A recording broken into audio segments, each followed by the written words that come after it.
Welcome back to the Craftsmen Online podcast. This is a weekly half-hour program focused on the relevant topics in Freemasonry and the various aspects of the craft. Any opinions, thoughts, or viewpoints shared during this program are that of the individual and do not reflect the position of any Grand Lodge, appendant, or concordant body from which that member may hail. I'm your host, Brother Michael Arce, Editor-in-Chief of Craftsmen Online. I'm happy to welcome him back in as part of our Building Better Builders series, Brother John S. Nagy. Welcome back to the pod, Brother John. It's good to be here, brother. You recognize Brother Nagy. He's a member of the Pearl of the West Masonic Lodge number 146, Newport Richey, Florida. He's also a member of the Florida Lodge of Research, 32nd degree Mason, and the 2014 recipient of the Dwayne E. Anderson Award for Excellence in Masonic Education. And we're lucky to partner up with him as the author of the Building Better Builders series of uncommon Masonic education books.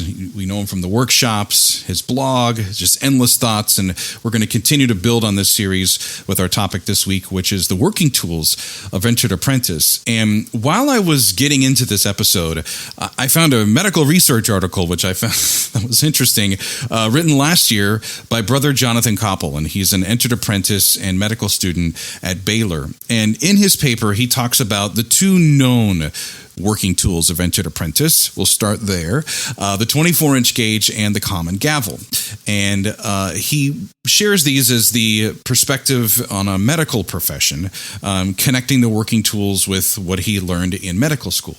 Now, what I was interested was how he connected the 24-inch gauge, which something is very real in the medical field, which is physician burnout, and then the common gavel with what he calls the hidden curriculum of character growth, which I've never heard it described that way. So, Brother Nagy, when you're working with newly made Masons, what's the example or lesson that you use to make sense of these two known working tools that come through the degrees? Oh, that's a great question. I usually take on a Socratic method. I ask a series of questions related to what they think they need to do with these tools. And I get from them like a benchmark, so to speak, of what their thoughts and their best thoughts, because obviously they think they're being tested and they're just basically being asked to think about it. And in thinking about it, they test themselves by sharing the knowledge that they have about the working tools with me.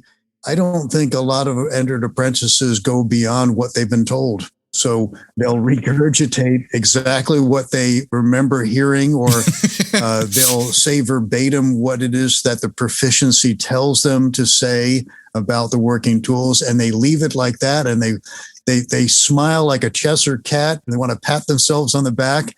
And then when you start asking them about the 24-inch gauge, and you start talking about the sanity of those divisions, 3 equal parts, 8 hours apiece, how the heck are you going to do time management doing that?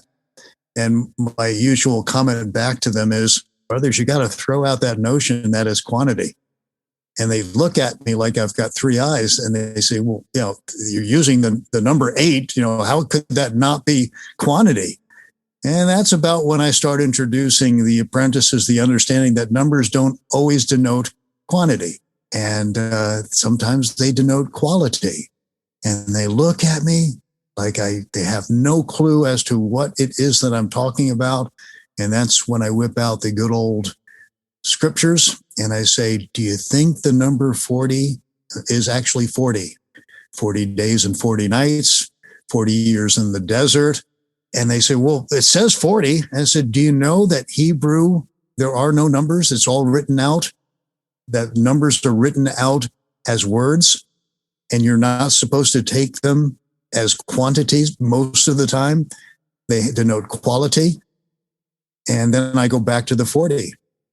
Anytime that you see the number 40, what you're seeing is a quality of an experience that is having to do with a test.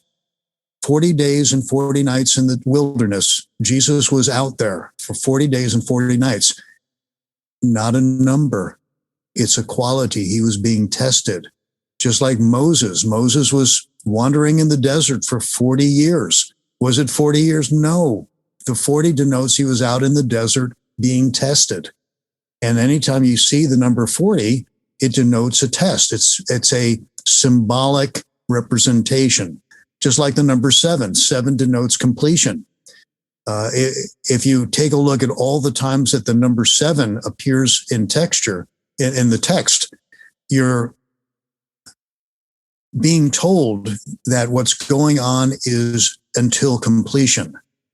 And when you take that understanding, like 7 years to be an apprentice, it's not 7 years. It's you're serving an apprenticeship until it's completed.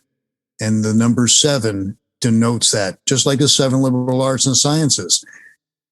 They denote the basic background. And yes, there are 7 enumerated, but the 7 liberal arts and science is a complete liberal arts and science education. And there are things in between that you have to be using and studying that are not exactly spelled out. So by the time we get around to the 24-inch gauge being divided into 3 equal parts, I look at them and I say, do you think the 8 has to do with a number or a quality? And of course, they're going to say, oh, it's obviously quality because this is what you've been lecturing on me.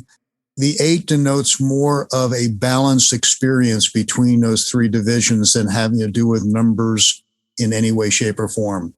You have to make sure that you have a work balance with refreshment balance with a service balance.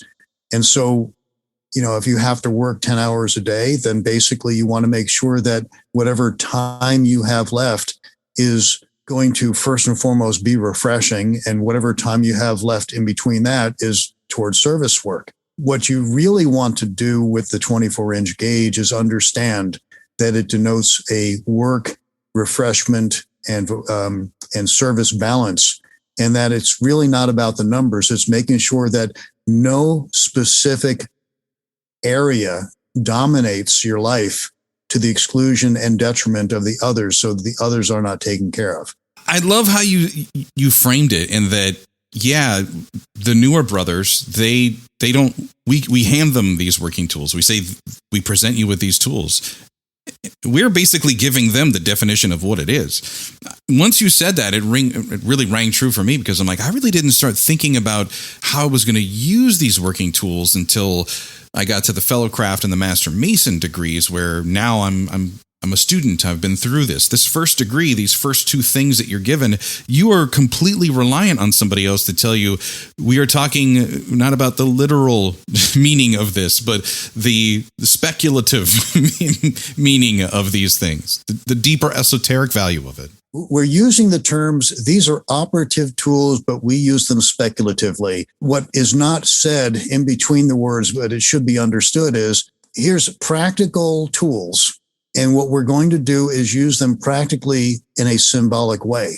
If we understand the symbolism of these tools, we can apply them in our lives in a way of balancing our lives or shaping our lives, or whatever the tool is designed to do. We have to understand how this applies to our lives symbolically. The ultimate end is, and this is the irony, is although we're taking operative tools and we're applying them speculatively to our lives, we still have to use them operatively in our lives in a speculative way. When we talk about the 24-inch gauge, we are to understand all that this denotes. We have to make sure, first of all, that our lives are balanced in these 3 realms. That's number 1.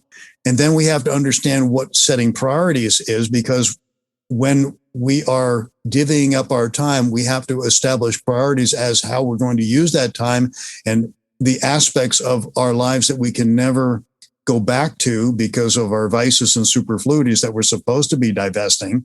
We're not supposed to be wasting our time with things that are superfluous, especially those superfluous items that are harmful to ourselves, our business, and others.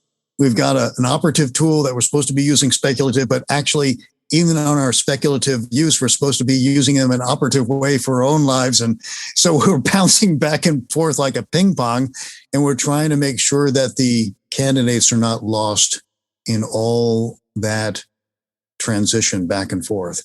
I think what immediately starts to happen is when you start getting the lecture on the history or the use of the 24-inch gauge, everybody closes their mind and they imagine a clock. And they literally try to go, well, how am I going to spend 8 hours for this? As you said, they start to compartmentalize their day.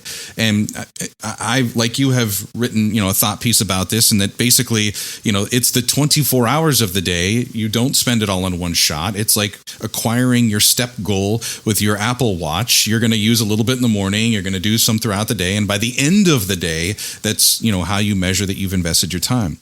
Here's the common gavel. You get this first, and it's the one tool that you immediately, I think all of us have the same image in our mind that comes when you think of the use of it, is breaking off those decisions that we have to, and you can see like an arm swinging that hammer and going, yeah, that's what I need to do with my life, is break off this rust and shake off these things that are slowing me down. That makes sense. You're told that you're supposed to use it to divest yourself, and I'm paraphrasing, vices of superfluities. You're supposed to divest yourself.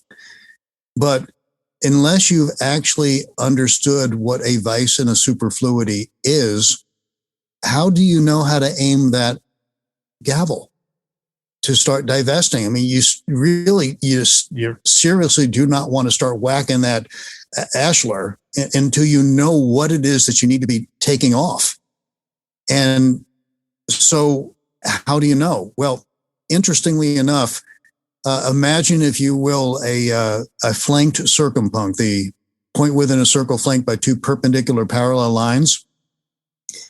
If you take those two rods that are flanking them and crisscross them, so now you have what is called a divided circumpunct. Imagine a quartered off. Okay, so you got them in 4 equal parts. And on one side, let's say the right side, you have vices and superfluities. And on the left side, you have virtues, the 7 virtues that are talked about during lecture. You've got the theological virtues tied up with many jurisdictions. You've got Jacob's ladder associated with that. And then you've got the cardinal virtues, which is associated most of the time with the perfect points of entrance. Well, you've got 7 in total. It's kind of convenient with the 7 deadly sins. We're trying to tell you through the number 7 that you have to look at virtues in a complete way, and you've got to look at the deadly sins in a complete way, because it's alluding to that indirectly. Those vices and superfluities are the 7 deadly sins. And if you take a look at every single one of those 7 deadly sins, they are basically virtues in extreme. They're unbalanced. Greed only becomes greed when it's success. You definitely need to have things coming into your life, but when you have more than you need, it becomes a greed. And so far and so forth. When you're taking up that gavel, what you're doing is, although you're directing the gavel toward vices and superfluities, it's being guided by the virtues, the 7 virtues that are denoted in ritual, the cardinal and the theological virtues. So every time that you take that gavel and you direct it toward your ashlar, it is being directed by virtue. And there's no way on God's green earth that you're going to be able to divest any of those vices and superfluities unless you're directing that gavel with virtue. So by divesting, you're actually investing virtue. Now, interestingly enough, one of the working tools that you are introduced to when you are shown the 3 great lights is the square. What is the square? We're supposed to use it to square our actions, right? Well, the square alludes to the square of virtue. And there's no way on God's green earth that you're going to have the square of virtue unless you are using the common gavel directed by virtue to invest in virtue as you're divesting vices and superfluities. So you literally create the square of virtue by divesting your vices and superfluities, and you're squaring your ashlar as a result of investing the virtues, which bring about the squareness. So there you have a working tool that you're supposed to actually develop by doing the entered apprentice work, by swinging that common gavel directed by virtue. That brings about an internalization of the square of virtue, which you have to have in order to do fellowcraft work. And if you remember the ritual where it talks about the jewels, and we're not going to argue about whether they're movable or removable, because depending on where you're coming from, but we're talking about the jewels, the rough ashlar is transformed into the perfect ashlar, transformed by the use of the working tools to adjust the ashlar. And how are you adjusting the ashlar as an entered apprentice? Well, you're adjusting it using the common gavel directed by virtue, and that virtue develops a square of virtue. So bam, you've got the square of virtue adjusting the ashlar as a direct result of investment of virtue by use of the common gavel. The whole time you're talking about this, and I'm like, wow, as an entered apprentice, they give us just enough tools to be dangerous when it comes to applying Masonic principles to our life. And that's why it's important that you have a good mentor to kind of help you line that up. Like you should have had a shop teacher. Yeah, super, super critical. The second thing is that, for our podcast listeners and also the video viewers here, I'm going to give you a little hint. We're playing a game. It's kind of like a Masonic scavenger hunt. Now, we know of in the ritual that, yes, there are 2 entered apprentice working tools that are explained, but Brother Nagy also talked about another working tool that is observed. The point within a circle flanked by 2 perpendicular parallel lines. It is a working tool, and it is one of the most diverse working tools. If you've ever seen my 6.5 hour workshop, I use that throughout the entire 6.5 hours, showing all sorts of neat diagrams using a circle with a point within it and 2 lines. I even touch upon the fact that that particular configuration, when you throw a Bible on top of it, is a working tool denoting obligation. I always think of the point within a circle. It's personally my Masonic rabbit hole. It's the one thing that I've been sucked into, that I'm always open to hearing, having a conversation with, learning about. And I never really thought of it as a working tool for an entered apprentice. It's why it's super significant when you said usually an entered apprentice doesn't ask you about the working tools. It's kind of our role to explain these deeper meanings to them. It's up to us, because they won't do it on their own. They're too busy being told what to do. They're being told what to memorize. They're being told what to regurgitate back. I have yet to see a dominant thrust by any jurisdiction to focus upon explaining the application of the tools that are quite visibly used throughout, or at least pointed and directed toward, through the entered apprentice ritual. I said almost. I actually know of one area in Kentucky where they progress their apprentices and fellow crafts extremely slowly. They admit people into the lodge that are willing to do a very, very long form, drawn out internship, so to speak. And they're basically asked in the beginning, do you want to basically move yourself up to Master Mason like most jurisdictions do, or do you actually want to take your time, learn the degree, do the work that the degree actually points you toward? I don't think there has been one candidate, or shall I say petitioner, who has taken the easy way out. They have all said, no, we'll take our time. Of course, they allow the entered apprentices to come into the lodge during lodge meetings at open meetings. They just don't vote. So they have got that option. So they are not missing out on anything other than going to the 2nd or 3rd degree ritual. They have a journal. They have workbooks that do time management analysis.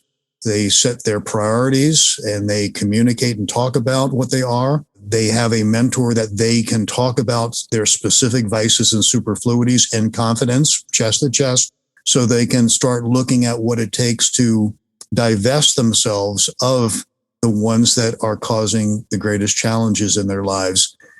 They're literally birthing men in this particular lodge. And I'm whelmed at how they've taken some of the books that I've written and taken it to the next level, and they're applying it within the lodge itself. it's wonderful to see. And I get weekly updates, which is really cool. It's also a great way of explaining the maturing process that goes through the role of the rough ashlar to the perfect ashlar. And I feel that so many times in ritual, you'll be told, okay, well, there's the rough ashlar. And then as, Masons, we want to strive to become a perfect ashlar. Boom. We never really talk about that long line of how from A to B. And I think you did a great job of explaining that building process. I can tell you this, it's unfortunate within our society, we don't have an addition to the rough and perfect ashlar. We don't have anything known about the common ashlar. And I often hear people say, oh, I'm always going to be a rough ashlar. And I just cringe because they have no clue what they're saying. They have not coming from an operative background, or at least not even taking the time to study operative masonry, they don't understand that the moment that you take a tool to a rough ashlar, it is no longer known as a rough ashlar. It's now known as a common ashlar. And as it's being moved from rough ashlar to perfect ashlar, that common ashlar basically means it's being brought up to suitability for the builder's use. And when it's finally suitable, then it's ready for raising and it's ready for positioning and cementing. The problem is that most Masons that I encounter, they believe that no one will ever be a perfect ashlar, and they throw this terrible, terrible statement up, nobody's perfect, indicating that nobody's flawless, which everything that our degrees point toward is talking about being well-informed, being suitable for the builder's use. And that's what the word perfect means in our ritual. Unfortunately, we have a lot of people who are putting their own understanding and their own spin on it. When you complete the entered apprentice work, you should be the perfect ashlar. You should have your corners squared. You should have virtue. You'd have your vices and superfluities divested. You have your time management down pat. You've got your priorities set. You have internalized the plumb, the square, and the level by a consequence of doing the work that is pointed toward by the first degree. You have circumscribed and subdued your passions and kept your desires within due bounds using that compass that is clearly pointed out when the three great lights are described. What is this? It's a compass. What are we supposed to do with it? Circumscribe and subdue. It's a working tool.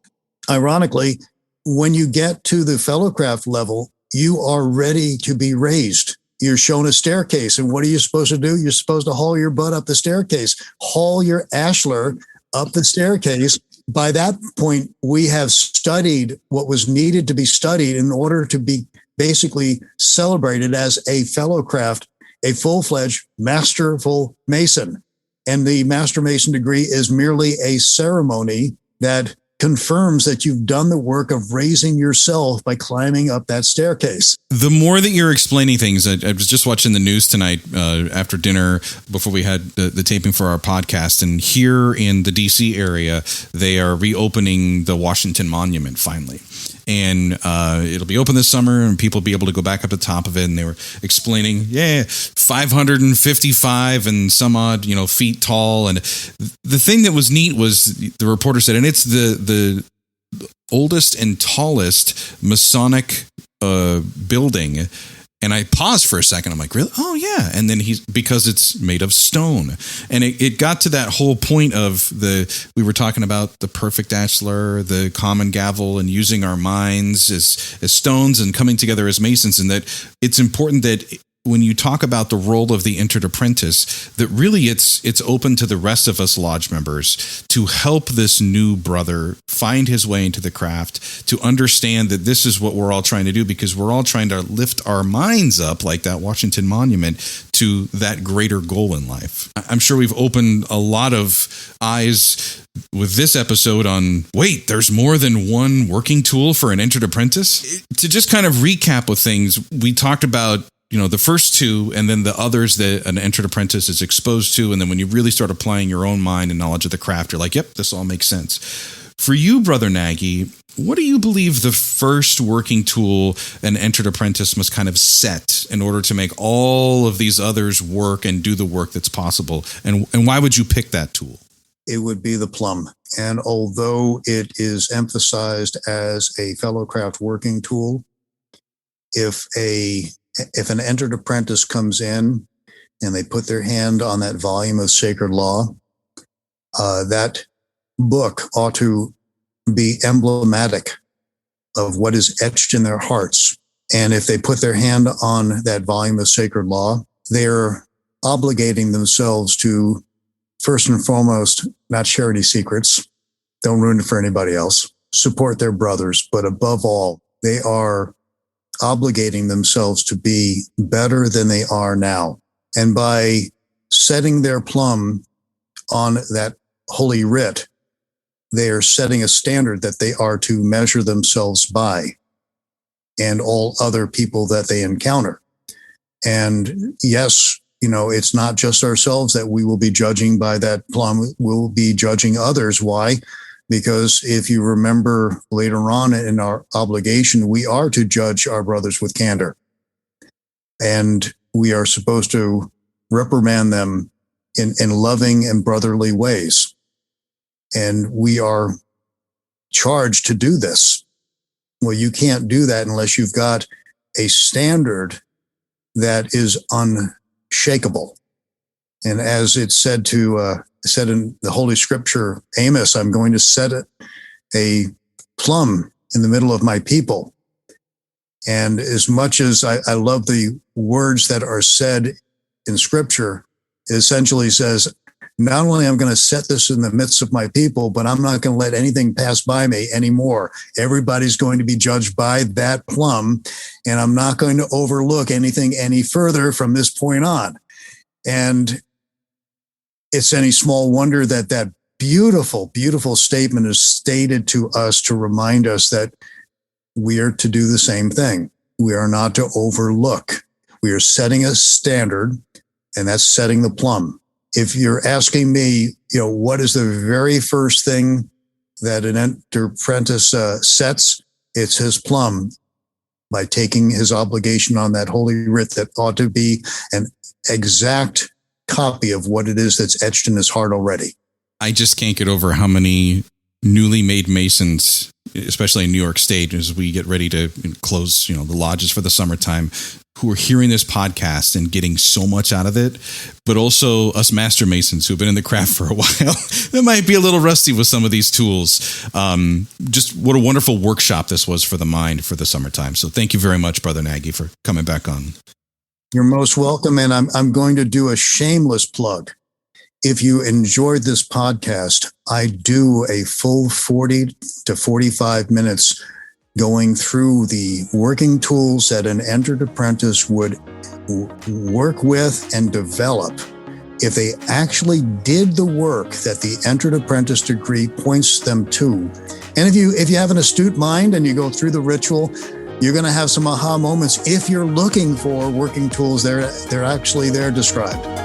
You can get started by finding him on Facebook at John S. Nagy or on his website, which is coach.net. That's the word coach.net, and that will get you started with his Building Better Builders series, coaching supports, videos, presentations, and even those direct questions that you might want to ask him offline. He can take those for you as well. Brother Nagy, again, thanks so much for coming on this episode of the Craftsmen Online Podcast. Brother Michael, it's been an honor and a pleasure, and I'm looking forward to our next connection next month. Just a reminder, new episodes of the Craftsmen Online Podcast are available for download every Monday morning. Until next time, let peace and harmony prevail.